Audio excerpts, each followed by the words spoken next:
పాపము. కాబట్టి మహానుభావుడైనటువంటి హనుమ తన జీవితంలో చేసినటువంటి అద్భుతములకు ఇప్పటికీ చిరంజీవి. ఎంతమందిని ఆయన రక్షించారు, ఒకరినా ఇద్దరినా? అసలు శ్రీరామాయణంలో వానర జాతి అంతా రామచంద్రమూర్తితో వెళ్ళి రావణాసురుడి మీద యుద్ధంలో గెలుపు సంపాదించారంటే కేవలము హనుమయే కారణం. ఏమడిగారు ఆయన? గంధమాదన పర్వతం మీద ఓ గుహలో కూర్చుని ఎప్పుడు రామనామం చేసుకుంటూ అలా ఉంటారు. ఒకానొకనాడు కొన్ని లక్షల మంది వానరులు రామలక్ష్మణులతో కలిపి పడిపోయారు బ్రహ్మాస్త్ర బంధనంలో. అందరికీ ప్రాణములు ఒగ్గడింపబడుతున్నాయి. ఒక్క విభీషణుడు లేచున్నాడు, ఇంద్రజిత్ ధాటి తెలుసు కనుక, బ్రహ్మాస్త్ర బంధనము జరగదు కనుక హనుమ ఉన్నారు. కాగడా పట్టుకుని వెతుకుతున్నారు వెళ్ళి. జాంబవంతుడు పెద్దవాడు పడిపోయి ఉన్నాడు. అసలు ఉన్నాడా వెళ్ళిపోయాడా అనుమానం వచ్చి తాతా అని పిలిచారు. ఆయన కళ్ళు విప్పన్నాడు, గుర్తుపట్టలేకపోతున్నాను, ఎవరో హనుమ కుశలమా అన్నాడు. విభీషణుడు అన్నాడు, తాత నీకు బాణపు దెబ్బలు బాగా తగిలాయి, రాముడు కుశలమా లక్ష్మణుడు కుశలమా అని కదా అడగాలి, హనుమ కుశలమా అని ఎందుకు అడుగుతున్నావు అన్నాడు. అంటే అప్పుడు మహానుభావుడు జాంబవంతుడు అన్నాడు, నేను తెలియక అనలేదు ఈ మాట, తస్మిన్ జీవతి వీరేతు హతమప్య హతం బలం హనుమజ్జుజ్జిత ప్రాణే జీవంతోపి వయం హతాహ. అందరూ చచ్చిపోయిన హనుమ ఒక్కరుంటే బతికేస్తారు, హనుమ ఒక్కరు లేకపోతే ఎంతమంది బతికున్నా బతికుంటారని నమ్మకం లేదన్నాడు.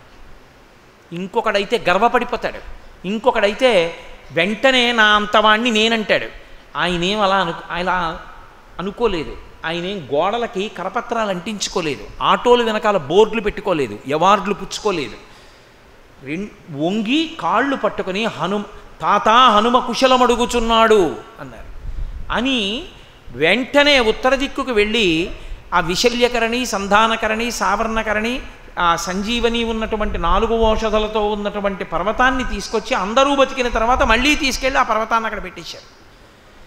ఇన్ని చేసిన హనుమ చిట్ట చివర రామచంద్రమూర్తి దగ్గరికి వెడితే రామచంద్ర ప్రభు అన్నారు, మదంగే జీర్ణతాం యాతు యత్తయోపకృతం కపేహి నరహ ప్రత్యుపకారాణం ఆపత్సాయ అతిపత్రతాం అన్నారు.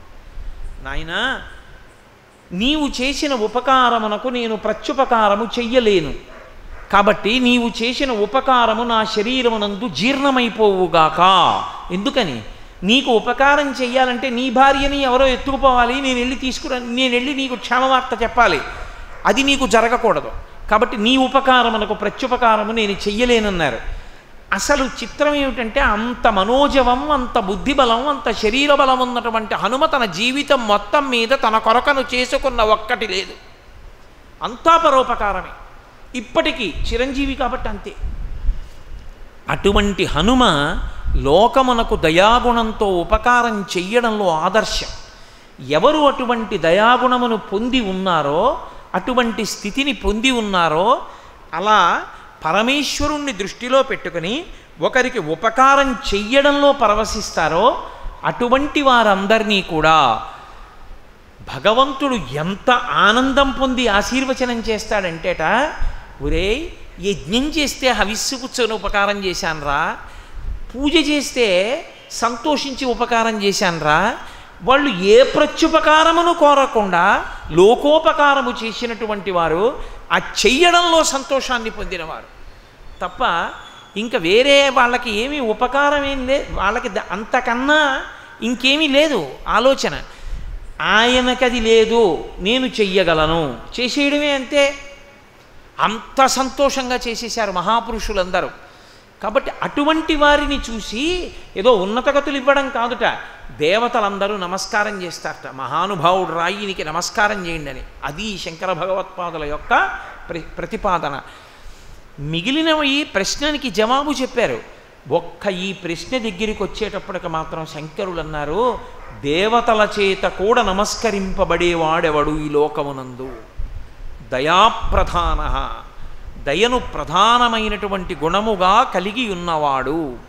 ఇది నిజానికి ఎవరు తెలుసుకోవలసిన విషయము అంటే, నవసమాజ నిర్మాణంలో వెళ్ళిపోయినటువంటి స్థితిలో పశ్చిమ దేశాల సంస్కృతి వచ్చి పడిపోయి అర్థం పర్థం లేకుండా ప్రతి చిన్న విషయానికి గుర్తింపు కోరుకుంటున్న రోజుల్లో సనాతన ధర్మంలో ఉండేటటువంటి సారవంతమైన ఈ విషయాన్ని తెలుసుకొని పిల్లల యందు ఆ స్పృహ రావాలి.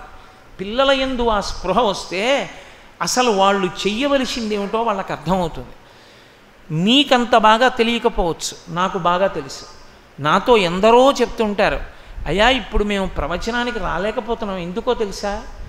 రాత్రి అయ్యేటప్పటికి హెడ్లైట్ల కాంతిలో ఒంట్లో ఓపికన్నటువంటి పిల్లలు విపరీతమైన వేగంతో వెళ్ళిపోతుంటే చూస్తేనే భయం వేసి ఆ కాంతి కళ్ళల్లో పడుతుంటే కనపడక రాలేకపోతున్నామండి అంటుంటారు. పిల్లలు నేర్చుకోవలసినటువంటి కనీస గుణం, ఒకరికి ఉపకారం మాట దేవుడెరుగు, ఒకరికి ఉన్నటువంటి కష్టాన్ని తీర్చడం మాట దేవుడెరుగు. నువ్వు నీ పరిమితిని నువ్వు తెలుసుకోగలిగితే చాలు. నువ్వు అంత వేగంగా వాహనాన్ని నడపకుండా, నువ్వు వాహనాన్ని నడుపుతున్నప్పుడు సెల్ ఫోన్ మాట్లాడకుండా ఉంటే లోకానికి మహోపకారం చేసిన వాడిపోయినట్టు. ఇవాళ ఎంతమంది ఎంత బెంగ పెట్టుకుపోతున్నారో. ప్రతివాడు నడుపుతూ ఉంటాడు, సెల్ ఫోన్ మాట్లాడుతుంటాడు. ఎక్కడ దాని మీద దృష్టి ఉంటుందండి? చిన్న పిల్లలు పెడుతూ ఉంటారు, వృద్ధులు పెడుతూ ఉంటారు. ఒక్కసారి పడిపోతే ఇంక అయిపోయిందంతే ఆయన జీవితం, నరకమే. వాడి సొమ్ము ఏం పోయింది? ఆ బండి కొని ఇచ్చిన తల్లిదండ్రులు చెప్పరు, గురువు చెప్పడు, వాడు నేర్చుకోడు. ఒకానొక నాడు యువకులు అంటే ఒకరికి ఉపకారము చేసి సంతోషాన్ని పొందినటువంటి అవధిలేని దయాగుణము పరిఢవిల్లిన దేశం. అటువంటి దేశంలో ఏదైనా ఒక చిన్న ఉపకారం చెయ్యాలంటే ఓ సంస్థ, ఆ సంస్థకో బ్యానరు, దానికో మీటింగు, దానికో బ్యాంక్ అకౌంట్, దానికో వడ్డీ. నేనేం చెయ్యగలను చేయడానికి సంస్థ ఎందుకు అన్నవాడే లేడు. ఆ స్థితి నుంచి మళ్ళీ తిరిగి గట్టెక్కగలిగిన రోజు ఎప్పుడు వస్తుందంటే శంకర భగవత్పాదుల యొక్క ప్రశ్నోత్తర రత్నమాలిక మన సప్తధాతువుల యందు జీర్ణమైన నాడు మళ్ళీ పూర్వ వైభవం వచ్చి చక్కగా సంతోషంగా ఈ దేశంలో సనాతన ధర్మము యొక్క సంస్కృతి పరిఢవిల్లినప్పుడు ఆ రోజున ప్రపంచవ్యాప్తంగా మళ్ళీ ఈ దేశ వైభవం ఏమిటో కీర్తింపబడుతుంది. కాబట్టి శంకరుల యొక్క ఆర్తిని, వారు ప్రతిపాదన చేసినటువంటి అమృతతుల్యమైన విషయాన్ని మనం గ్రహించి పాటించగలిగినటువంటి శక్తిని శంకరుడే అనుగ్రహించాలని ప్రార్థన చేస్తూ, నేను ఇవాళ ఇంతకన్నా ఎక్కువ మాట్లాడకూడదు, ఎందుకంటే వెనక లక్ష్మీనారాయణ అర్చనని మనం సంకల్పం చేసుకున్నాం. కాబట్టి నేను నా ఉపన్యాసాన్ని ఇక్కడతో పూర్తి చేస్తాను. పూర్తి చేసి వెంటనే మనం తోటకాష్టకం చేద్దాం. తోటకాష్టకం చేసినప్పుడు మీరు నిలబడతారు. నిలబడిన వారు దయచేసి అలాగే నిలబడి ఉండండి. ఎందుకంటే గౌరవ సూచన అని ఒకటి ఉంది లోకంలో. గౌరవం ఏమి అంటే పెద్దలు వస్తున్నప్పుడు, ఈశ్వరుడు వస్తున్నప్పుడు లేచి నిలబడడం. నేను మీతో ఒక మాట మనవి చేస్తాను, ఏది చెయ్యకూడదో అది చెయ్యకుండా ఉండడమే అత్యంత పవిత్రమైన విషయం.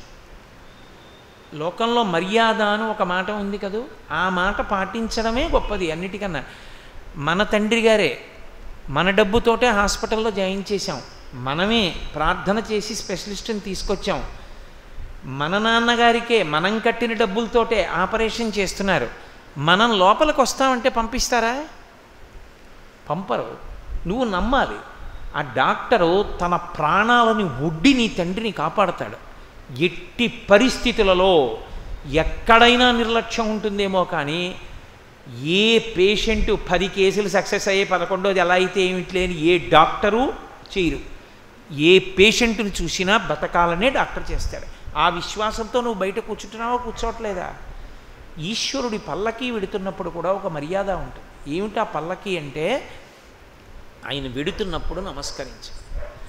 అది దాటి ఏదో పల్లకీని ముట్టుకోవడం, మూర్తిని ముట్టుకోవడం, ఇలాంటి పనులు చేయడం, మధ్యలో వెళ్ళి గబాలన కొమ్ము అందుకునే ప్రయత్నం చేయడం చేస్తే వచ్చే ఇబ్బంది ఏమిటంటే ఇవన్నీ మాడవీధుల్లాగా ఏదో ఒకలా చదును చేసి ఉండవు. ఓ చోట ఎత్తు ఉంటుంది, ఓ చోట పల్ల ఉంటుంది. ఓడు పొడుగువాడు పట్టుకుంటాడు, ఓడు పొట్టివాడు పట్టుకుంటాడు. దానికి తోడు ఒకడు వచ్చి తోసి, ఒకడు ఇలా చెయ్యేసి, ఒకడు ముట్టుకుని చేయడంలో ఏమవుతుందంటే భ్రంశమై ఎవరో ఒకడికి కాలు జారిందనుకోండి, పల్లకి అంతా ఇబ్బందిలోకి వెడుతుంది. కాబట్టి ఏది చెయ్యకూడదో అది చెయ్యకూడదు. ఈశ్వరుడు అందరి యందు ఉన్నాడు, ఆయన చూస్తూనే ఉంటాడు ఆ గౌరవాన్ని. మనం చక్కగా లేచి నిలబడి నమస్కారం చేస్తే చాలు. నేను మీతో ఒక యథార్థం చెప్తున్నాను. ఇవాళ నేను పల్లకి పట్టుకుంటాను అంటే కాదని ఎవ్వరనరు, పట్టుకోమనే చెప్తారు. అయ్యో పట్టుకోండి, తప్పకుండా పట్టుకోండి అంటారు. కానీ మీకేది నేను చెప్పానో అది నేను పాటిస్తాను. నేను పల్లకి వెనకాతలు వస్తాను తప్ప పల్లకి నేను కూడా పట్టుకోను. మనందరం కూడా చక్కగా అలాగే పాటిద్దాం. అందరం లేచి నిలబడి ఉందాం. తోటకాష్టకం తర్వాత నమస్కారం చేస్తూ త్రోవ ఇద్దాం. అందరం గోవిందనామం చెప్తుండగా, ఇక్కడ మైక్లో ఎవరైనా గోవిందనామం చెప్పించండి. గోవిందనామం చెప్పిస్తుండగా మనందరం గోవిందనామం చెప్తుండగా స్వామి బయలుదేరి చక్క వేదిక మీదకి వస్తారు.